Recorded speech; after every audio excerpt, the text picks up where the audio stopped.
আসসালামু আলাইকুম। আমি তানজিল বিহার শিথিল, বৈষম্যবিরোধী ছাত্র আন্দোলনের সাবেক জেলা সংগঠক এবং বর্তমান জাতীয় ছাত্র শক্তি নারায়ণগঞ্জ জেলার যুগ্ম সদস্য সচিব এবং প্রচার ও মিডিয়া সম্পাদক। রিসেন্টলি আপনারা দেখতে পাচ্ছেন যে তুলারাম কলেজের ইস্যু নিয়ে আজিজুল ইসলাম রাজীব ভাই সহ ছাত্রদলের সাথে ছাত্র শক্তির একটা উত্তপ্ত পরিস্থিতি আপনারা দেখতে পাচ্ছেন। তো এই ঘটনা নিয়ে আজকে বিভিন্ন জায়গায় নিউজ দিছে, আমারে যে কল দিয়ে তারা হুমকি দামকি দিছে ওইটারও নিউজ আপনারা দেখছেন।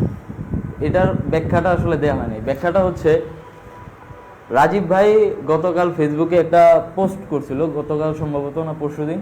সেই পোস্টে সে জাতীয় ছাত্র শক্তিকে গুপ্ত শিবির বলে সে আখ্যায়িত করছে।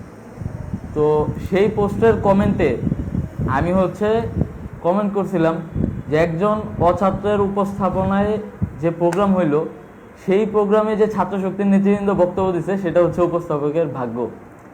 সে ওই কমেন্টের জেরে আমাকে অনেক রিপ্লাই দিয়ে গালিগালাজ করছে। তো আমি কথাটা বলছিলাম যে আপনারা দেখবেন ছাত্র দলের 60%ই হচ্ছে অছাত্র, নয়তো আদুবাই। তারা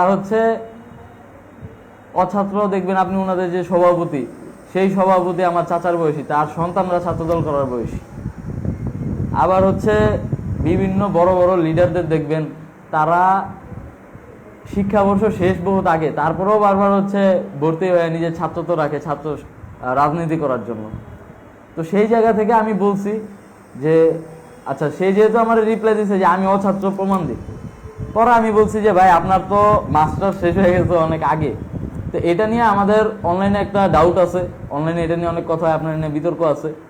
আপনি এটার একটা ব্যাখ্যা দেন, মানে আমি ফেসবুকে কমেন্ট করছি, আপনি ফেসবুকে এটার একটা ব্যাখ্যা দেন। তো এটার আবার পরবর্তীতে আমি রিপ্লাই দিয়েছিলাম যে ছাত্র নয়তো কি আদু ভাই। আসলে সে আমাদের থেকে অনেক সিনিয়র, তা আমরা তো তাকে পলিটিক্যালি ভাই, ব্যক্তিগতভাবে ভাই হিসেবে আমি তার অনেক সম্মান করি, কিন্তু পলিটিক্যালি আসলে আমি তারে কাউন্টারটা দিতে পারি ফেসবুকে, এই রাইটটা তো আমার আছে। কিন্তু সে যেটা আমার করছে, পরবর্তীতে ব্যক্তিগতভাবে আমার অফিসিয়াল আইডিতে সে মেসেঞ্জারে কল দিছে, কল দিয়ে আমার বাবা মার নাম নিয়ে আসে হামকি দুমকি শুরু করছে। তো এটা তো আমি সমর্থন করি না, এটার আমি অযৌক্তিক মনে করি এবং এটার জন্য তাকে ক্ষমা চাইতে হবে। এছাড়াও কমেন্টে দেখবেন যে তারা থ্রেট দিচ্ছে যে যেখানে পাবে সেখানেই নাকি মারবে প্রমাণ না দিলে। আরে ভাই, আপনারা আমি কমেন্ট করছি, আপনার ছাত্র তো নাই, আপনি আবার ফেসবুকেই কমেন্ট করেন না যে আমার ছাত্র তো আছে, এই নেন প্রমাণ। আপনি যদি সৎ হয়ে থাকেন তাইলে তো আপনার এটা আবার একটা কাউন্টার পোস্ট করতে অসুবিধা নেই। এটা আমাদের অবস্থান। আর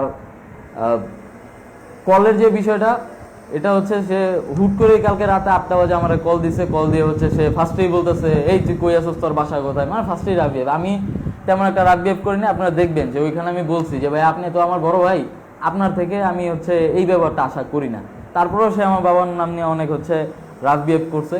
আমরা বলতে চাই, যদি শুধু তোলারাম কলেজের ইস্যু না, যে কোনো ইস্যুতে আমাদের প্রতিবাদটা তো প্রথমে শুধুমাত্র ছিল তোলারাম কলেজের অনুষ্ঠানটাকে বিএনপিকরণ করা নিয়ে, এটার প্রতিবাদে, ঠিক না?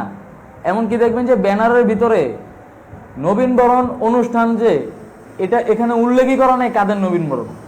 তা আমাদের তো এই সমস্ত বিষয়ের বিরুদ্ধে প্রতিবাদ ছিল এবং সেটা আস্তে আস্তে মিডিয়ায় উঠে আসছে, সামাজিক যোগাযোগ মাধ্যম ফেসবুকে উঠে আসছে। তো ফেসবুকের ঝগড়াটারে সে ব্যক্তিগতভাবে আমার কাউন্টার দিচ্ছে, এটা তো ভাই আসলে যৌক্তিক রাজনৈতিক শিষ্টাচার হইতে পারে না।